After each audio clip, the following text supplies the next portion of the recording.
Sa sandaling iyon, 18 makapangyarihan figura ang tahimik na nakatayo, nakatiklop ang mga kamay, at naglalabas ng manimin na liwanag na parang maliliit na araw na nakalutang sa kalangitan. Maging ang kanilang paghina ay kayang gumalaw sa libu-libong milya ng espiritual na enerhiya. Tila isang hininda lamang ay kayang durugin ang lahat. Sa gitna ng tensyon, isang matandang lalaki ang humakbang pasulong, galit na galit ang mukha, at sumigaw na parang kulog, "Kayong mga walang silbi. Mga basurang alagad ng sektang Yuhua. Saan niyo itinago ang inyong mga mukha? Ginawa niyo pang dumisan ang pangalan ng pinakamalakas na sektang immortal sa silangang rehiyon. Hinayaan niyong bugbugin kayo ng isang babae. Kung hindi pa kami dumating, pagtatawanan na kayo ng buong mundo."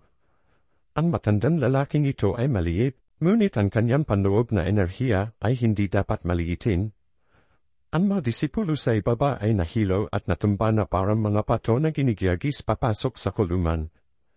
Sumunod sa sinabi ng matanda, isang matandang babae na nakasuot ng kumikinang na gintong balabal ang lumitaw, hawak ang isang baston na may ulo ng ahas. Tinitigan niya si Hong Jianye nang may inggit na halos umuusok. Ang babaeng ito ay mas maganda pa kaysa sa akin noong ako'y bata pa. Nakakainis. Gusto kong dukutin ang kanyang mga mata para mawala ang inis ko. Hindi napatalo si Hong Jianye at nagpakawala ng malamig na tininbilang sagot, "Saan ka nanggaling, matandang hukluban? Nakanahas kang magsalita ng walang galang sa akin. Nararamdaman ko ang kahihiyan na umaabot sa aking utak." Ang Golden Serpent Honored One ay namula ang mukha, at nanlakian mga mata na parang sasabog. "Anong sinabi mo? Nakanahas kang hamakin ako sa harap ng napakaraming tao."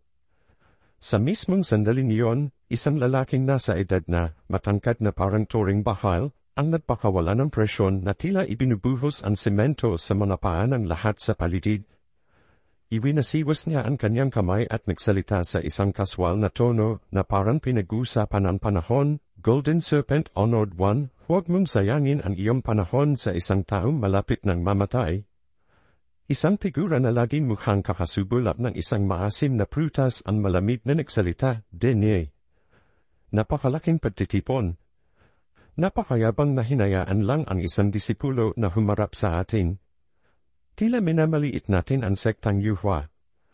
Agad namang sumang-ayon ang isa pang kasamahan, sa isang malalim at mahiwagang tono, "Kung gayon, patayin muna natin ang kanyang babaeng disipulo. Gusto kong makita kung masasaktan ba siya habang nagtatago siya sa loob." Hindi man lang kumunot ang noo ni Hong Jianye na marinig ito, at sinabi lang ang isang nakakabiglang pamungusap, "Umalis kayo. Sa tingin niyo ba kaya niyo akong patayin? Ito ay isang malaking kalokohan. Naaalala ko noong araw na pinalibutan ako ng buong kalangitan ng mga immortal at winasak ang buong mundo, ngunit naglakad pa rin ako sa gitna ng apoy at dugo na parang naglalakad sa parke. Ngayon, ang mga katulad niyo ay parang lanaw na bumubumana sa aking taina. Nakakainis." Nagpakawala ng isang mapanuksong ngiti ang Golden Serpent Honored One at sumigaw ng malakas, "Haha! Tunay ngang pagmamahal ng guro at disipulo. Sino ang kukuha sa kanya para sa akin? Gusto kong sirain ang kanyang hitsura at dila." Ang mga punong elder ay gustong gamitin ang pagkakataong ito upang magpakitang gilas. Tila sila ay nasa isang paligsahan ng talento kung saan lahat ay gustong maging pinakanatatangi upang mapuri ng matandang babae. Agad na niyanig ng espasyong lugar na nagdadala ng matinding presyon. "Hayaan mo ako," sigaw ng isa pang figura, at ipinakita ang kanyang Golden Radiance Celtic Flow Fist. "Elder Wu, sasamahan kita." Sa isang iglap, lumitaw ang isang gintong kamao na parang isang bulalakaw, at bawat suntop ay lumipad pasulong na parang baha na dumaan. Kahit sino ay mapipilitang umiwas. Ngunit mumisilan si Hong Jianye. "Kayong mga yan? Sa panaginip niyo." Pagkatapos, nagtipon siya ng walang katapusan lila na apoy na lumipad, nagpakawala ng nakakatakot na kapangyarihan na parang isang impyerno. Sa isang iglap, nagpakawala siya ng isang palad. Boom! Nagsalpukan ang dalawang puwersa, na lumikha ng isang alon ng enerhiya na parang isang umaalimbuyong dagat. Ang mga gintong imprint ng kamao ay nagsimulang malibin at maglaho na parang bula. Ang punong elder ay mukhang nawalan ng kaluluwa. Ang kanyang mga mata ay kumurap-kurap na parang isang sirang ilaw. Maraming mga tanong ang lumitaw sa kanyang isipan. Ano? Paano? Paano niya ito winasak ng ganito kadali? Hindi kaya ang kanyang antas ng paglilinang ay hindi combination real. Ang mga salita ay parang nagbuhos ng gasolina sa apoy na nagdulot ng mas maraming pagkabahala sa mga punong elder. Mukha nilang lahat ay parang nakalunok ng buhay na ipis. Sa sandaling ito, ang maliit na matandang lalaki ay kumipot ang mga mata at mukhang nag-iisip. Nararamdaman ko na ang taong ito ay nasa half-step rate ascension.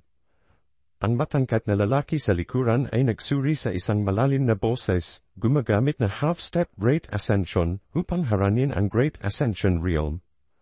Hindi ko halain na sa malayong at ilang lugar na ito ay may isang napakalakas na henyo.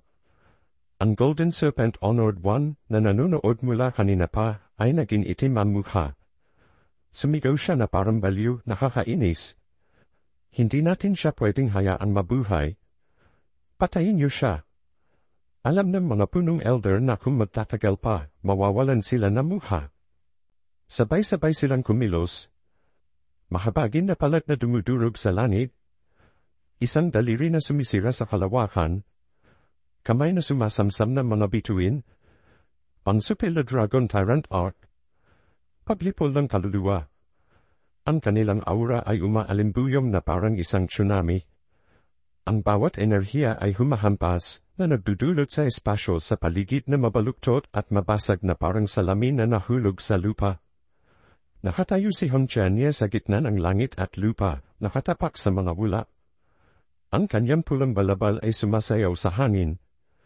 Suminghal siya ng isang ngisi, gusto ko ring makita kung ano ang kaya niyong gawin.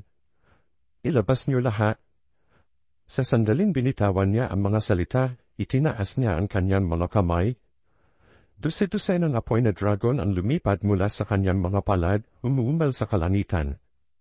Yanik ng mga umbol ng dragon ang mga bundok at ilog na nagdudulot sa araw at buwan na mahulog mula sa kalangitan. Ito ang i-extinction demon flame, isang apoy na may kakayahang lumamon ng lahat. Nakaramdam ng pagkabahala ang mga punong elder na makita nila ang kakaibang itim na apoy, ngunit pinilit pa rin nilang lunukin ang kanilang laway at sabay-sabay na sumugod. Nadurog ang mga apoy na dragon. Ang mga pagsabog ay umalinaw na parang paputok sa bagong taon. Ang mataas na umbol ng dragon ay unti-unting nawala na nag-iwan lamang ng mga abo at ilang apoy. Ang isang tunog ng buzz ay umalinaw. Ang alon ng enerhiya ay napakalakas na ang lahat ay nakaramdam ng paninilabot. Nagagawa niyang labanan ang 15 Honored One sa half-step Great Ascension na mag-isa. Ilang taon na akong nabubuhay, ngunit hindi pa ako nakakakita ng henyo na katulad nito. Ito ba ang isa sa mga pambihirang uri? Nakatayo roon si Hongchanye, nakabuka ang kanyang mga kamay. Ang kanyang mahabang buhok ay sumasayaw sa hangin. Ang kanyang katawan ay nababalot ng extinction demon flame. Isang napakalaking apoy na dragon ang umumal at lumipad mula sa kawalan. Nang makita ng mga elder ang nababagang itim na apoy, napuno ng takot ang kanilang mga puso. Ngunit lahat sila ay mga taong may pangalan at reputasyon, kaya hindi nila hahayaan mawala ang kanilang mukha sa harap ng mga disipulo. Kaya, sabay-sabay nilang isinantabi ang kanilang mga alalahanin at nagitnit ang kanilang mga ngipin, sumisigaw ng malakas, patayin. Sabay-sabay silang sumugod, bawat isa ay naglalabas ng kanilang pinakamakapangyarihang pag-atake. Ang mga pag-atake ay sumulpot na parang bulan na nagpinta sa buong kalangitan ng liwanag at enerhiya. Ngunit ang apoy na iyon ay hindi lamang maganda, ngunit nakakatakot din dahil nilamon nito ang lahat ng lumalapit na pamamaraan. Tila ang makikinag na pag-atake ng mga punong elder ay laruan lamang ng bata sa harap nito. Sabay-sabay na nagbago ang ekspresyon ng 15 punong elder. Ang kanilang mga mukha ay namaluktot na parang kumakain sila ng ampalaya na hindi nila pwedeng iluwa. Ang talento na katulad dito hindi pa ako nakakita ng ganito. Nakakatakot. Ang Golden Serpent Honored One ay may mga ugat na nakalabas sa kanyang noo. Ang kanyang mga mata ay halos lumabas. Malamang na ito ay isang masamang kasanayan. Dapat natin siyang puksain. Kung hindi, magdudulot siya ng walang katapusang problema. Hindi na siya naghintay ng tugon mula sa ibang mga elder. Hinawakan ng matandang babae ang kanyang baston na may ulo ng ahas at gumuhit ng isang serye ng mahiwagang runes sa kalangitan. Pagkatapos, itinuro niya ang mga ito diretsyo kay Hong Chanye.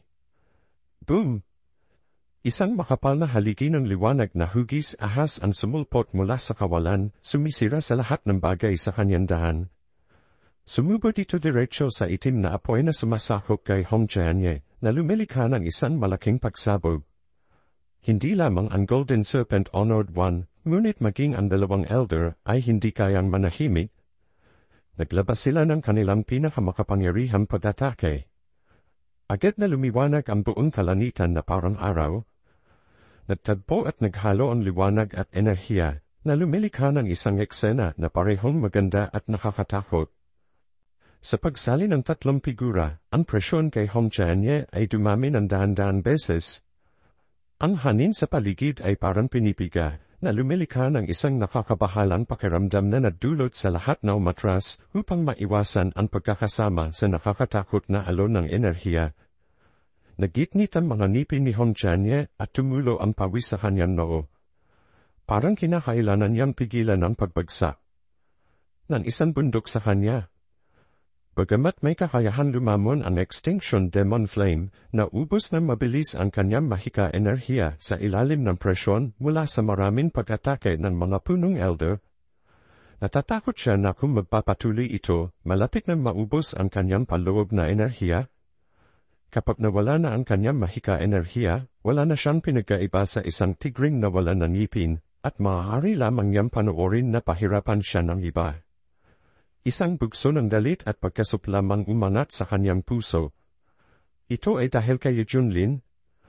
Kung ibinigay niya sana sa akin ang lihim na kayamanan, hindi sana ako umabot sa ganitong kalagayan. Sino ang mag-aakala na magdedesisyon ang sektang Yuhua na makipaglaban hanggang kamatayan at direktang ipadala ang 18 Great Ascension Realm Warriors upang harapin ang isang maliit na sekta sa liblib na lugar? Ito ay labis na pag-aaksayan ng mga mapagkukunan. Parang gumagamit ng butcher's knife para pumatay ng manok. Nakakatawa. Sa mismong sandaling iyon, isang malakas na sigaw ang umalinaw mula sa malayo na sumira sa langit. Wasakin mo! Kasabay ng mga salita, ang matangkad na lalaki ay sumabog sa liwanag.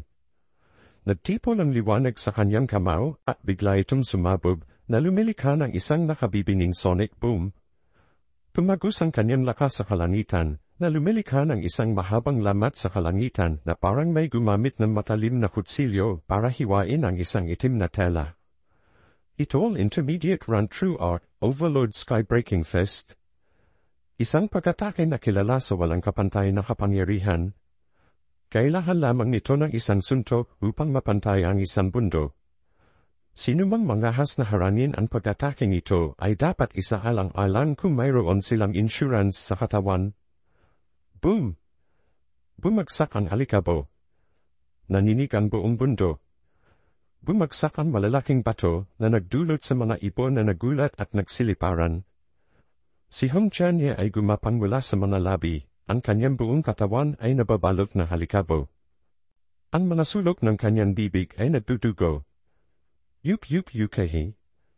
Namutla ang mukha ni Baik Xiaoxi at narinig ang kanyang nag-aalalang boses, Senior Brother Hong. Ngunit kabaliktaran sa pag-aalala ni Baik Xiaoxi, si Junlin ay nakatayo sa tabi at kinakain ang kanyang inihaw na pakpak ng manok habang umiiling na may pagkadismaya. O, ang aking mahal na disipulo, hindi ba't ikaw ay nagmalaki na itataboy mo sila pawi sa kanilang mga ina? Bakit ka na yun mukhang isang asong pinalaya sa kalsada? Guro ay lubos na nadismaya. Nang marinig ito, ang mga ugat sa noo ni Hong Chanye ay nadudulas. Namula ang kanyang mukha. Hindi niya alam kung dahil sa sakit o sa galit. Nakanahas ka pang mangutya. At least, nakatayo pa rin ako ng burrito. Mamaya, maghanda ka na para maging isang ligaw na kaluluwa sa lugar na ito. Pagkatapos, nagitnit si Hong Jianye habang kumikislap ang kanyang mga mata na may determinasyon. Kailangan kong gamitin ang lihim na pamamaraan para makatakas bago maging isang battlefield ang lahat. Kung tutuusin, si Ye Junlin ang target ng sektang Yuhua. Ang iba pang mga walang halagang tao ay mas mabuting iwanan ko bilang pain para dahan-dahan silang kainin. Ngunit hindi ganoon kadali ang lahat. Nang balak na sanang tumakas ni Hong Jianye, isang sinaunang tansong kompas ang lumipad mula sa itaas na kalangitan, naglalabas ng mahiwagang liwanag at nakakatakot na alon ng enerhiya. Sa isang iglap, ang buong rehiyon ay tila nakakulong sa isang hindi nakikitang hadlan. Isang malabo na liwanag ang sumasakop sa lugar na nagpapabigat sa espasyo. Kahit sino na nasa loob ay nakaramdam na parang nakakulong sa isang pressure cooker. Naging mahirap huminga. Tumawa ang maliit na matandang lalaki sa di kalayuan at nagsalita sa isang mapang-uyam na tono, magpakabait ka na lang na mamatay. Huwag mong sayanin ang iyong lakas. Nang makita ng mga cultivator ng sektang Xuantian ang eksenang ito, nagdilim ang kanilang mga mukha. Ang kanilang mga puso ay napuno ng kawalan ng pag-asa. Umindayog si Xu Yaoning at tumindala sa kalangitan at bumuntong hininga. Akala ko ay sisikat ang sektang Xuantian mula rito at lalabas sa isang maluwalhating landas, ngunit sa huli ay hindi pa rin natin matatakasan ang madilim na kapalaran na ito.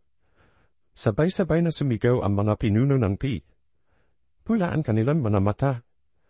Sekta Master, makikipaglaban kami sa kanila. Si Hong Jianye, sa kabilang banda, ay may mukha na napakasama na parang nakainom siya ng gamot na pampapurga. Sumigaw siya sa kanyang puso, nakakainis. Kailangan ko bang mamatay kasama ng mga lamdam na ito? Ako, si Hong Jianye, isang malakas na mandirigma na naninibabaw sa lahat ng direksyon, ay ililibing kasama ng mga walang kwentang daga na ito. Talagang walang mata ang langit. Sa hindi pagkakasundo, ang kanyang mga mata ay sumulyap kay Ye Junlin. Ang kanyang sama ng loob ay tumaas na parang malalaking alon na bumabagsak sa pampan. Kain-kain kailan ka titigil sa pagkain? Malinaw na ang taong ito ay may sapat na mapagkukunan upang linanin at maging walang kapantay, ngunit bumugugol siya ng oras sa mga mababang libangan. Kung mayroon akong mga mapagkukunan tulad niya, mamumuno na sana ako sa buong mundo at walang sinuman ang makangahas na tumutol. Ngayon, mamamatay na ako kasama ng isang taong walang silbi. Nararamdaman kong ito ang pagpapahiya ng aking buhay. Sa gitna ng nakakasakal na atmosfera, sinadyang inasar pa ni Ye Junlin, si Aoxi, sa susunod gusto kong tikman ang pulot. Naguluhan ang mukha ni Baik si Aoxi. Naninig siya sa takot. Sekmaster, magkakaroon pa ba ng susunod? Hindi malam tumingin si Ye Junlin.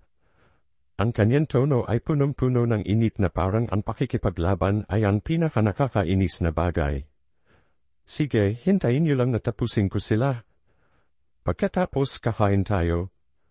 Naguluhan ang mga alagad ng Xuantian sect. Hindi nila alam kung ano ang sitwasyon. Ngunit bago pa man makatugon ang sinuman, humakbang ng bahagya si Ye Junlin. Ang kanyang buong katawan ay lumutan sa hangin na direktang nakaharap sa 18 punong elder sa malayo. Nalalamig pa rin ang mukha ng matangkad na lalaki, ngunit ngayon ay nagpakita ng isang bakas ng liwanag sa kanyang mga mata. Ye Junlin, sa wakas ay nagpakita na. Tumayo roon si Ye Junlin, itinaas ang kanyang dibdib, mukhang maranal at kamangha-mangha. Binubog niyo ang aking disipulo hanggang sa mukha na siyang basag na aso. Bilang kanyang sectmaster, kailangan kong lumabas at maghiganti. Mukhang masalita ito ng isang mahabagin at mapagmahal na sectmaster, ngunit ang tono at paggamit ng mga salita ay malinaw na nagtulak kay Hong Jianye sa puntong hindi siya makapagsalita. Sige, gusto kong makita kung anong uri ng kakayahan ang mayroon ka para maging mayabang, sabi ng maliit na matandang lalaki. Nang marinig ito, lumitaw ang isang nanunuya na ngiti sa kanyang mga labi. Haha, malinaw na ang resulta. Babalatan kita at gagawin kitang aral para sa lahat. Hawak ang kanyang baston na may ulo ng ahas, ikinaway ni Golden Serpent Honored One ang kanyang braso, ang kanyang mga mata ay matalim na parang kutsilyo. Nagpakita na si Junlin. Ano pa ang hinihintay niyo? Dapin niyo siya. Sa pagkarinig ng utos, hindi natuwa ang mga punong elder, ngunit sa huli ay kinailangan nilang lunukin ang kanilang mga sama ng loob at sumugod sa langit. Agad na lumiwanag ang kalanitan dahil sa magkakaugnay na daloy ng enerhiya. Lumabas ang mga pag-atake na parang fireworks. Mukhang agad silang madudurog sa sandaling madikit sila. Tumayo pa rin si Junlin. Hindi siya nagmamadali o nag-aalala. Tinitigan niya ang bawat palaso ng liwanag ng espada na sumisira sa kalangitan at humahampas sa puktok ng kanyang ulo. Hindi man lang siya nag-abala na bigyan pansin sila. Sa mismong sandaling iyon, isang matamis na boses ang umalinggaw sa isipan ni Junlin. Ding! Napansin na ang host ay inaatake ng isang initial stage Great Ascension Cultivator. Inilalabas ang epekto ng pagiging malakas kapag nakakaharap ang malalakas. Binabati kita, host, sa pag-abot sa middle stage Great Ascension.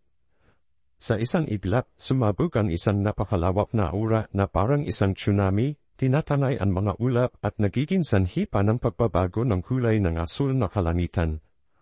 Ang nagbabadyang berdeng espada ng kanyang kalaban, sa sandaling madikit sa aura, ay agad na nalipol na parang isang kandila na hinihipa ng hangin na nag-iwan lamang ng halikabo.